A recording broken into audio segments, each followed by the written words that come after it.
একটা সংসার মানে শুধু ইট পাথরের দেওয়াল বা আসবাবপত্রের সমাহার নয়, কিন্তু সংসার হলো এক জীবন্ত প্রতিষ্ঠান যা তৈরি হয় বিশ্বাস, ত্যাগ, ক্ষমা এবং নিঃশর্ত ভালোবাসা দিয়ে। এটি আমাদের নিরাপদ আশ্রয়, যেখানে আমরা দিনের শেষে শান্তি খুঁজে পাই।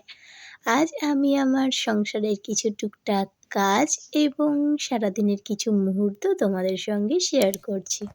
বিভানকে একা সামলে উঠে আমি প্রত্যেকদিন না টাইমে বা সময়ে পুজো দিতে পারি না। সেই কারণে মাঝে মাঝে আমার সন্ধে এবং পুজো একসঙ্গে দিতে হয়।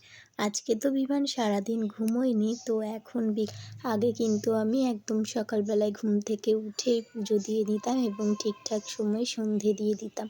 তবে এখন তো আর সেই সময়টা নেই বা সেই টাইমটাও নেই যে আমি সময় মতন সমস্ত কাজ হয়ে যাবে।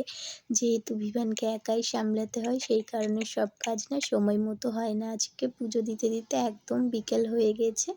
পুজো দিয়ে জামা কাপড়গুলোও তুলে নিয়েছি। আর এই দেখো, এই মাছগুলো হচ্ছে বিভানের জন্য আনা হয়েছে।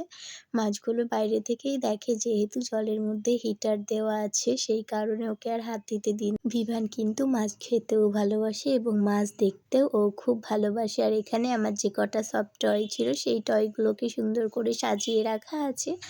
আচ্ছা, এটাকে তো আমরা পানি ফল বলি, এটাকে নাকি সিঙাড়াও বলে।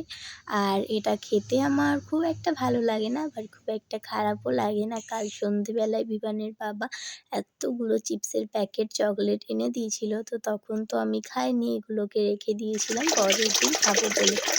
একটা প্যাকেট ছিঁড়ে ফেলেছিলাম আর সেটা নিয়ে বিভান টানাটানি করছিল।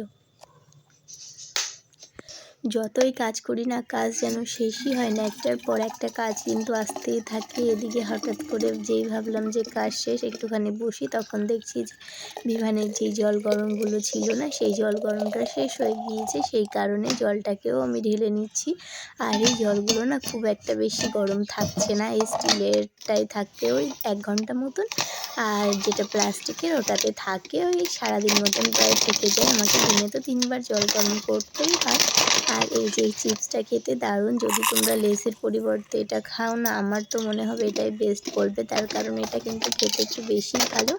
আর আজকে রাতের খাবারে হবে হচ্ছে বেগুন পোড়া দিয়ে রুটি। এই শীতকালে প্রথম, মানে এই শীতের প্রথম বেগুন পোড়া বানাচ্ছি আজকে। আগের দিন একটা বানিয়েছিলাম, সেই বেগুনটা দরকাচা থেকে গেছিলো, মানে বাইরেটা মনে হচ্ছিল দেখে যে সেদ্ধ হয়েছে, কিন্তু ভেতরে কাঁচা থেকে গিয়েছিল, সেই কারণে ওটা ফেলে দিতে হয়েছিল, ওটা আর খাওয়া যায়নি। তাই আবার আজকে বেগুন পোড়া বানাচ্ছি।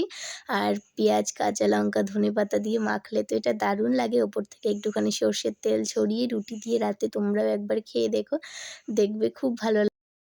আমার আজকের ভিডিওটা এতটুকুই ছিল। দেখা হবে পরবর্তী কোনো ভিডিওতে। Bye bye.